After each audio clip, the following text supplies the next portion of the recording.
রইসউদ্দিন হুজুরের হত্যার দাবিতে চট্টগ্রামের অবরোধ চলাকালীন কিছু দৃশ্য আপনাদের সামনে তুলে ধরলাম।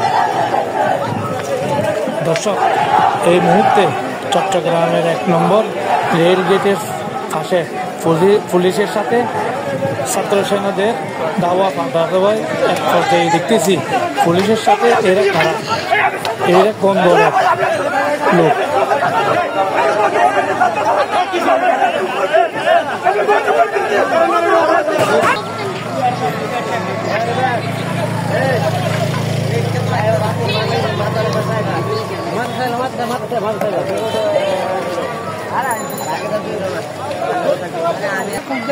পুলিশের টিয়ার শেল নিক্ষেপের কারণে একটা জামিয়া মাদ্রাসার ছাত্র ভীষণ আহত হয়েছে। প্রশাসনের ঊর্ধ্বতন কর্মকর্তা যারা ভাইদের কাছে বলবো এগুলার জন্য দায়ভার আপনাদেরকে নিতে হবে, কারণ কেননা শান্ত ছেলেদেরকে অশান্ত করার সুযোগ আপনারাই দিচ্ছেন।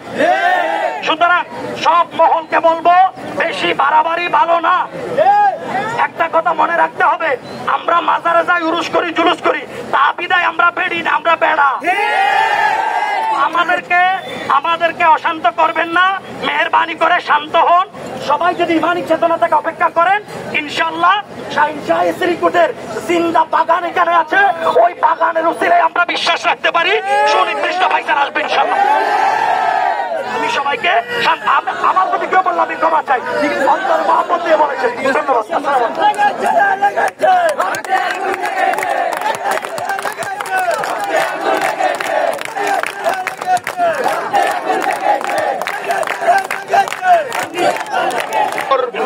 পুলিশের ছত্রছায়ায় দুষ্কৃতিকারীরা হামলা করেছে, আমরা বিভিন্ন মাধ্যমে এগুলো দেখেছি, অবগত হয়েছে, এবং ইনশাআল্লাহ আমাদের কর্মীদের উপর পরিকল্পিতভাবে যারা হামলা করেছে চিহ্নিত করছি এবং চিহ্নিত করব।